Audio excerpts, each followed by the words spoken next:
বড় কৃপা কইলে কৃষ্ণ অধমের প্রতি কি লাগিয়া নিলে হেতা করো এবে গতি আছে কিছু কার্য তবা এই অনুমানে নহে কেন আনিবেন এই উগ্রস্থানে রজস্তম গুণে এরা সবাই আছানা বাসুদেব কথা রুচি নহে সে প্রসন্ন তবে যদি তবা কৃপা হয় হয়তো কি সকলেই সম্ভব হয় তুমি সেই কৌতুকী ভাবে বুঝালে তারা বুঝে সেই রস এটা কৃপা করো প্রভু করি নিজব 프라부파다 전기. 프라부파다. 당신의 행복을 항상 빌어주는 사람. 제1장 고군분투 파트 4. 구색을 갖춘 여러 화분이 놓여진 선반을 뒤로하고 몸 전체에 흰 숄을 넓고 느슨하게 휘두르고 가부좌를 한 박티베단타 수아미의 모습은 엄숙하다 못해 슬프게 보였다. 이 사진과 함께 수아미에 관한 기사가 빌리지 보이스 잡지 6월호에 나갔다. 잡지 기사 내용. 신비주의적 서양과 실용적 동양의 만남은 A.C. 박티베단타 수아미와 미국인 제자들 간의 기묘한 대조로 활기가 넘친다. 뛰어난 학식과 교양을 갖춘 70세의 수아미는 이곳에 1년 동안 평화, 선의, 신에게 가까워짐을 가르치며 또한 보다 현실적으로 자신의 미국 사원을 건립하기 위해 모금 중이다. 그의 가르침처럼 수아미는 분별 있고 솔직하다. 그의 주된 가르침은 인류가 신의 신성한 이름을 구송함으로써 신에게 더욱 가까워질 수 있다는 것이다. 수아미는 일종의 질병으로 이미 인도에도 번지기 시작한 무신론적 물질주의의 뿌리를 찾고자 미국에 왔지만 현실적인 사람이다. 이 지구상에 사원을 건립할 돈만 있다면 바로 여기가 그 사원을 건립할 곳이다. 수아미는 크리시나 의식을 위한 국제협회를 미국에 설립하고자 하며 여성을 포함 모든 사람을 환영한다.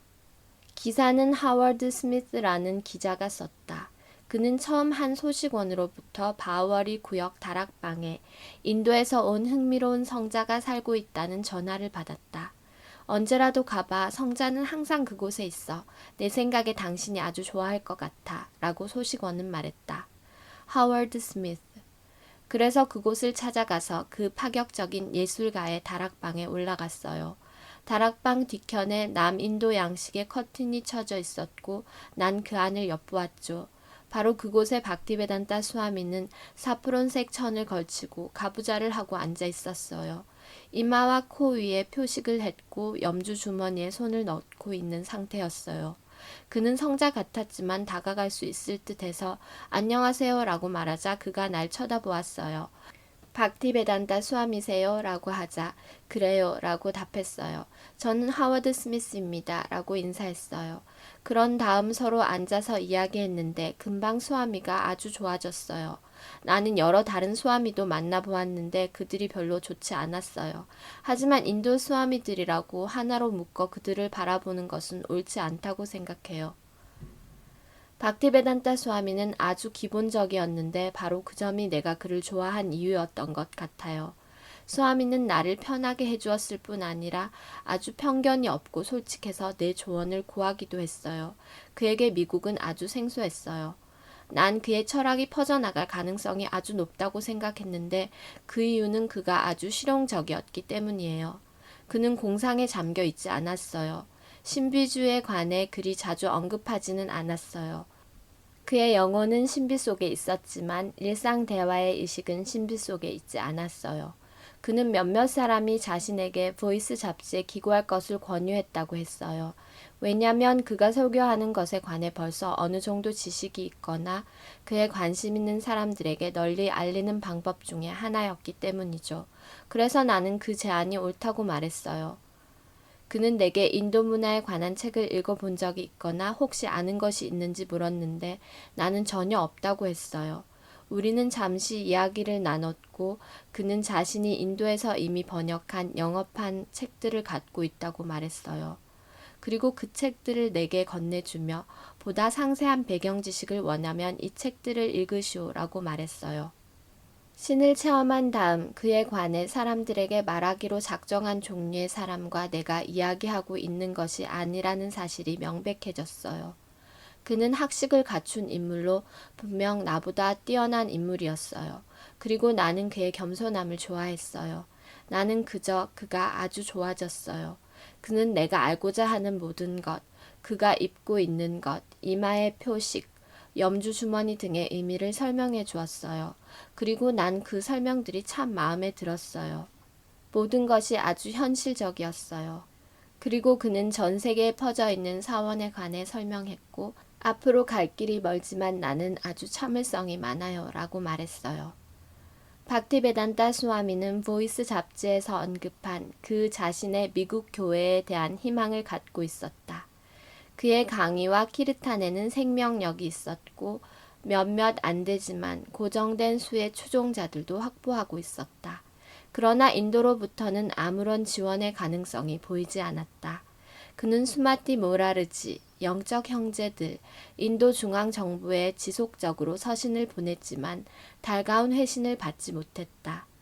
크리슈나 의식을 미국 땅에 자리 잡게 하려면 정부를 비롯한 인도에서의 재정 지원 없이 해야만 했다. 크리슈나께서는 박티베단타 스와미에게 당신의 계획을 다른 방식으로 보여주고 계셨다. 스와미는 그의 모든 힘을 바워리의 다락방에 모여들고 있는 청춘 남녀에게 쏟아부어야 했다. 그는 수마티 모라르지에게 이렇게 편지를 썼다. 저는 이제 이곳 친구들과 추종자들을 크리슈나 의식을 위한 국제협회란 이름 아래 결집시킬 것입니다. 박티베단타 스와미는 그의 친구들과 추종자들 가운데 같이 방을 쓰는 데이비드 알렌에게 가장 큰 관심을 기울이고 가르치려 노력했다. 그는 데이비드에게 미국인 최초로 진정한 바이시나바가 될 특별한 기회를 줄 생각이었다. 박티베단타 스와미는 결국 인도로 돌아갈 것이고 데이비드를 브린다반에 같이 데려가려 했다. 그에게 사원의 예배를 보여주고 또한 앞으로 서양에서의 포교를 위해 잘 훈련시킬 생각이었다. 박티베단타 스와미는 어느 날 저녁 강의에서 데이비드가 스와미지, 영적 삶에 즉시 몰두하고 싶습니다고 말해서 저는 무척 기쁩니다 라고 말하며 데이비드의 다급함을 흉내내며 환히 웃었다. 나는 서두르지 말게, 서두르지 마. 물론 그렇게 될 거야. 내가 그러한 희망을 갖고 있다면 크리슈나께서 도우실 것이다. 절대 신은 내 안에 계시고 내가 얼마나 진심인지를 보고 싶어 하신단다. 그런 뒤 천천히 영적 삶에 몰두할 수 있도록 모든 배려를 해줄 것이다 라고 대답해 주었습니다. 하고 청중들에게 데이비드와의 일화를 들려주었다. 처음에 데이비드와 스와미는 넓은 방에서 평화롭게 같이 지냈고 스와미는 자신의 한쪽 공간에서 열심히 일했고 데이비드는 크고 열린 공간을 헤집고 다녔다.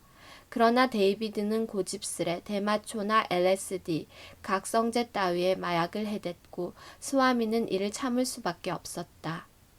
몇 번이고 스와미는 데이비드에게 마약과 한각제는 영적 삶에 도움이 되지 않는다고 했지만 그는 귀담아 듣지 않았고 환각에 빠져 멍해 있었다. 그는 스와미로부터 점점 멀어져 가고 있었다. 그러나 박티베단타 스와미는 다락방을 뉴욕 최초의 라다 크리슈나 사원으로 만들 계획을 하고 데이비드의 협조를 구했다. 비록 그 동네는 세상에서 가장 비참한 처지에 있는 곳 중 하나였지만 박티베단타 스와미는 신상을 자이푸르나 브린다반에서 모시고 와서 불황자 구역에서 사원 예배를 하는 것에 관한 계획을 이야기했다. 데이비드가 이를 도와주었으면 하고 생각했다. 그들은 같이 방을 썼고 데이비드가 도와주지 못할 이유가 없었지만 나쁜 습관을 고치는 것이 우선이었다. 박티베단타 스와미는 데이비드를 도우려 했지만 데이비드는 정신이 혼미한 상태였다. 그는 파멸을 향해 갔고 스와미의 다락방 계획은 수포로 돌아갔다. 가끔씩 마약에서 깨어 있을 때에도 데이비드는 다락방을 뱅뱅 돌곤 했다. 다른 때는 깊은 생각에 잠겨 있는 듯 했다. 어느 날은 LSD를 복용하곤 완전히 미쳐버렸다. 수아미를 찾아온 칼 에어젠스는 그는 완전히 제정신이 아니었고 수아미는 이 미친 사람을 다루어야만 했다고 말했다. 사태가 점점 악화되어 너무 과도하게 마약을 복용해서 완전히 미쳐버린 지경에 이르렀고 정말 미친 짓을 하고야 말았다. 데이비드가 완전히 미친 짓을 하고 있을 때 박티베단타 수아미는 조용히 타자기 앞에서 일하고 있었다. 데이비드는 신음하기 시작했고 넓게 트인 다락방을 빙빙 돌기 시작했다. 그러다 소리를 지르고 울부짖으며 여기저기로 마구 뛰기 시작했다. 이윽고 수아미가 있는 곳으로 들이닥쳤고 착한 데이비드가 아닌 마약에 찌들어 있는 타락한 눈을 한 미친 인간의 얼굴을 수아미는 정면으로 마주하게 됐다. 수아미가 인도로 데려가 브린다반에 있는 브라흐만들에게 보여주려 한 데이비드는 더 이상 없었다. 문제가 뭐야? 하며 수아미는 그에게 대화를 시도했으나 데이비드는 아무 할 말이 없었다. 서로 간에 어떤 불안은 없었다. 단지 그가 제정신이 아닐 뿐이었다. 박티베단타 수아미는 재빨리 4층 계단 아래로 내려갔다.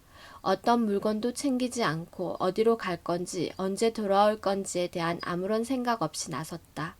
뭔가를 생각할 겨를이 없었다.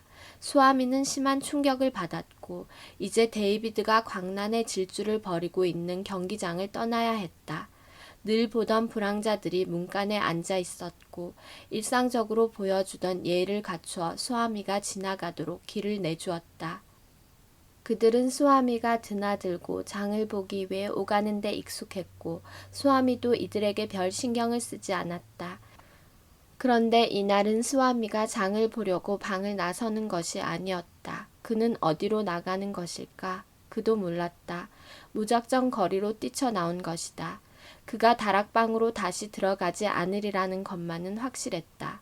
그러나 어디로 간단 말인가? 비둘기는 지붕 위로 날아다녔고 교통은 번잡했고 늘 보이던 불황자들은 여전히 떠돌며 독성이 강한 싸구려 알코올을 마시고 있었다. 박티베단타 수아미의 보금자리는 벼랑간 미친 공포의 도가니가 되어버렸는데 문 앞에 나선 거리 역시 지옥 같았고 위험한 곳이었다. 그는 전율을 느꼈다. 미스라 박사에게 연락해서 안식처를 구할 수도 있었겠지만 그쪽의 삶은 이제 끝났다. 그는 뭔가 발전된 방향으로 나아가 자신의 강의를 했고 젊은이들이 모여들어 강의를 듣고 같이 구송했다. 그런데 이 모든 것이 이제 끝났단 말인가? 미국에서 9개월을 보낸 후 마침내 그의 설교와 끼르탄이 좋은 반응을 얻기 시작했는데 그저 이렇게 막연히 그만둘 수는 없었다. 브린다반에서 저명한 학자와 성자로 누구나 다 알았고 존경받았으며 인도 부통령이나 여러 저명 인사로부터 초대도 받았던 A.C. 박티베단타 수아미 마하라자는 지금 단 한 명의 친구도 없는 미국 땅에서의 냉혹한 현실을 마주해야 했다. 갑자기 거리로 나가니 여느 불황자처럼 집 없는 신세가 되었다. 사실 그 불황자들 중 큰 부분은 싸구려 여인숙의 잠자리를 마련하고 있었기 때문에 수아미보다는 처지가 나았다. 그들의 삶은 엉망이었지만 그 나름대로 안정적이었다. 가게에 갔다가 곧장 집으로 돌아가는 식의 목적 있는 외출이 아니라면 불황자 구역 바우어리는 정말 지옥 같은 곳이었다. 어디에서 살지도 모르고 친구도 없이 떠돌아다니기에 적합한 곳이 아니었다. 그는 차이나타운에 쇼핑하러 나온 것도 아니었고 산책을 나온 것도 아니었으며 곧 다락방에 돌아갈 작정으로 나온 것도 아니었다. 이제 다락방으로 돌아갈 수 없다면 갈 곳이 없음을 의미했다. 이러한 미친 사람들 속에서 미국에 프리칭 한다는 것은 정말 어려운 일이었다. 보스턴 항구에 도착한 날 그는 예언 같은 시를 지었었다. 크리시나님이시여, 당신은 이 보잘것없는 영혼에게 너무나 친절을 베푸시는데 저는 당신께서 왜 저를 이곳에 데려오신지 알지 못합니다. 이제 저의 가난한 당신 뜻대로 하십시오. 하지만 제 생각에 당신이 이곳에 뜻한 바가 있으신 듯합니다. 그렇지 않고서는 왜 저를 이 끔찍한 곳에 부르셨겠습니까? 이제 늘 하던 강의는 어떻게 한단 말인가? 데이비드를 어떻게 할까? 돌아가서 다시 그와 대화를 시도해야만 하는가? 이번은 데이비드의 첫 번째 폭력적 발작이었지만 이와 유사한 긴장감 도는 순간들이 종종 있었다. 데이비드는 비누를 욕실 바닥에 두는 버릇이 있었는데 수아미가 위험하니 그렇게 하지 말라고 여러 번 부탁했다. 그러나 데이비드는 듣지 않았다. 수아미는 계속해서 부탁했고 어느 날 데이비드는 버럭 화를 내고 소리를 질렀다. 정말 적대감이 들어 그런 것은 아니었을 것이다. 오늘의 사건도 개인차의 문제가 아니었다. 진정한 희생자는 데이비드였기 때문이다. 박티베단타 수아미는 빠른 걸음으로 걸었다. 그는 신디아 선박회사의 무료 승선권을 갖고 있었다. 고향인 브린다반으로 바로 갈 수 있었다. 하지만 스승께서 이곳에 오라고 명하셨다. 대서양을 건널 때 다음과 같이 적었다. 박티시단타의 간절한 소망으로 고라한가의 신성한 이름이 서방 세계의 모든 나라에 울려 퍼질 것이다. 해가 지기 전에 머물 곳을 찾고 프리층의 사명을 계속 이어가야 했다. 바로 이러한 어려움이 정부의 지원, 다른 기관의 도움, 후원자 없이 일하는 데 따르는 필연이었다. 결국 상처받기 쉬운 불안한 삶을 의미했다. 박티베단타 수아미는 이 위기 상황을 크리시나의 시험으로 받아들였다. 바가바기타의 가르침은 크리시나에게 의지하며 보호를 구하는 것이었다. 모든 행위에서 오직 나에게 의존할 것이며 항상 나의 보호 아래서 일하라. 이러한 봉헌 속에서 항상 나를 생각하라. 내가 항상 나를 생각한다면 내 은총으로 속박된 삶의 모든 장애를 극복할 수 있느니라. 수아미는 저녁 강좌에 고정적으로 참석하는 칼 이어젠스에게 전화해서 도움을 청하기로 결심했다. 수아미의 목소리를 전화기에서 듣고서 긴급 상황임을 직감하고 칼은 그 즉시 수아미를 아내와 같이 살고 있는 자기 집에 모시는 데 동의했다. 그곳은 차이나타운 근처 바우어리 구역과 그리 멀지 않은 곳에 위치하고 있었고 칼은 수아미를 기다리고 있었다. 일주일이 지났지만 칼과 그 친구들이 수아미가 머물 만한 적당한 곳을 찾지 못하자 박티베단타 수아미는 그와 칼이 같이 마이클 그랜트의 집에 찾아가서 도움을 구하자고 부탁했다.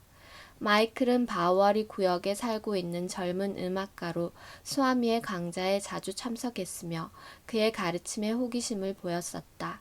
마이클은 발이 넓기 때문에 아마도 도움이 될 것 같았다. 마이클은 수아미의 이야기를 듣고 의무감을 느꼈다. 바로 다음날 빌리지 보이스 잡지사에 가서 첫 신문의 광고란을 훑어보고 적당한 곳을 찾아 주인에게 전화를 걸었다. 이번가에 있는 가게였고 중개인 가르디너는 마이클과 그곳에서 만나기로 약속했고 수아미도 동행했다. 가르디너와 마이클이 먼저 도착했다. 가게 유리창 위에 쓰인 비길 데 없는 선물 Matchless Gift라고 손으로 쓴 독특한 페인트 간판이 마이클 눈에 띄었다. 가르디너는 그곳이 선물 가게였으며 간판은 그때 것 그대로라고 했다. 마이클은 수아미를 인도에서 온 영적 지도자이며 중요한 책의 저자이자 산스크리트어 학자라고 소개했다. 중개인은 잘 받아들이는 듯 했다. 수아미와 칼이 도착한 다음 다른 사람들도 모여들었고 가르디너는 그들에게 가게를 보여주었다. 수아미, 칼, 마이클은 신중히 고려하기 시작했다. 그곳은 텅 비었고 단촐했으며 어둡고 단전되었으며 페인트 칠이 필요했다. 모임을 위해서는 적합한 곳이었으나 수아미가 생활할 만한 곳은 아니었다. 하지만 한 달에 세가 $125는 괜찮은 가격이었다. 그리고 나서 가르디너는 가게 바로 뒤에 뜰을 가로질러 위치한 2층 아파트의 작은 방을 소개했다. 한 달에 $71로 우선 가르디너가 페인트 칠을 해야 했지만 수아미가 살 수 있을 만한 곳이었다. 총 월세는 $196였고 칼과 마이클 및 다른 사람들이 서로 협력할 만한 금액이었다. 박티베단타 수아미는 가르디너를 자신이 구상하고 있는 크리시나 의식협회 최초의 공식 이사로 만들 생각을 했다. 수아미는 대화 중 가르디너에게 자신의 스리맛 바가바탐 3권을 건네며 앞장에 에이스 박디베단타 수아미라고 사인했다. 가르디너는 저자로부터 직접 이 책들을 건네받는 것이 영광스러웠고 존중받는 느낌이 들었다. 그는 크리시나 의식을 위한 협회의 이사가 되어 한 달에 $20를 내는데 동의했다. 가르디너가 아파트에 페인트 칠하는 데는 일주일이 걸렸다. 그러는 동안 마이클은 전기와 물 공급이 되도록 조치했고 전화를 설치했으며 칼과 함께 여러 친구들에게 도움을 청해 첫 달 월세를 모금했다. 모든 것이 준비되자 마이클은 칼의 집에 머물고 있는 수아미에게 전화로 알렸다. 이제 수아미가 새 보금자리로 옮겨갈 때가 된 것이다. 같이 협력하던 친구들이 수아미를 새로운 곳으로 모셨다. 그들은 수아미의 제자가 될 준비는 되어 있지 않았지만 첫 달 월세에 기부를 하고 하루에 몇 시간씩 기꺼이 자원봉헌을 했으니 제자의 역할과 다름없었다. 바우얼이 다락방에서 수아미의 물건들을 챙겨 새 집으로 같이 걸어갔다. 마치 사파리 여행처럼 대 6명이 수아미의 짐을 들고 걸었다. 마이클은 무거운 녹음기를 들었고 수아미도 가방 2개를 들었다. 모든 것을 서둘러 한참을 걷다 보니 무거운 녹음기를 든 마이클은 팔이 너무 아팠다. 그제서야 그는 왜 차로 옮기지 않았지 하고 깨달았다. 때는 6월 말이었고 뿌연 여름 태양이 따가운 햇살을 바우어리 구역 빌딩 숲에 쏟아내리고 있었다. 가다 쉬고 쉬었다 가는 사파리 여행 행렬은 길게 늘어졌고 수아미도 2 가방을 들고 힘겨워했다. 그랜드와 브룸, 스프링 스프리트 사이에 끝없이 늘어선 식자재 가게와 조명 가게들을 지나쳤다. 가끔씩 가방을 바닥에 내려놓고 쉬었다 가곤 했다. 수아미는 마침내 바우어리를 떠나가고 있었다. 72번가에 307호에 살던 시절 알게 된 전기기능공이 이 사실을 알았다면 아마도 2번가의 새 보금자리 역시 탐탁지 않게 생각했을지 모르나 어쨌든 조금은 안심했을 것이다. 적어도 더 이상 불황자 구역에 머물지 않게 되었다. 수아미는 구세군 숙소 바깥에 앉아있는 집 없는 사람들을 지나고 문 열린 선술집도 지나 계속 걸었고 이제 신호등에 멈춰 전혀 모르는 낯선 사람들과 같이 섰다가는 또 다시 걸으며 자기 뒤로 힘겹게 줄지어 따라오는 친구들을 바라보곤 했다. 바우어리 예술가들과 음악가들은 수아미를 고차원적이라 했다. 그들은 영혼이 수아미를 움직이고 있다고 느꼈고 그가 새로운 곳을 마련하여 귀중한 영적 가르침을 다른 사람들에게도 전할 수 있도록 도왔다. 지금 수아미는 그들의 도움에 의지하고 있지만 그들은 수아미가 어떤 높은 수준에 있다는 것을 알았으며 그가 말한 것처럼 신이 그를 보호하고 있다고 느꼈다.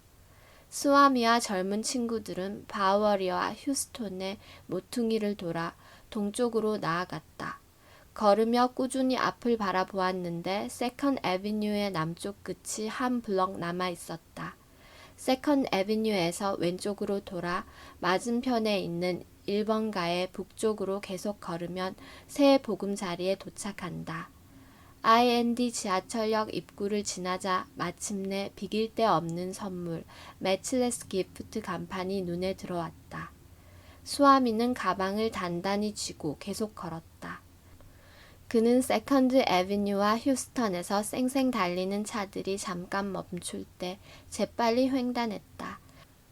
이제 새로운 터전의 앞뒤 건물 사이에 높은 뒷마당 벽을 넘어 선 푸른 나무들이 보였고 마치 너무 크게 자란 잡초가 삐쭉 튀어나와 있는 것 같이 보이기도 했다. 길가 건물에서 모임을 갖고 바로 뒷건물은 그가 생활하고 번역 작업을 할 아파트였다. 북쪽으로 바로 인접한 건물은 9층으로 된 큰 창고 건물이었다. 수아미가 있는 6층짜리 점포 건물은 아주 조그만 아이처럼 보였다. 수아미의 새로운 사원 남쪽으로는 아무 건물도 붙어있지 않은 시멘트 바닥만이 보였다. 1번가와 경계를 이루는 분주한 모바일 주유소의 넓은 건물터만이 있을 뿐이었다. 수아미의 가게에 가까워지자 문 입구를 장식하고 있는 작은 전등 두 개를 볼 수 있었다.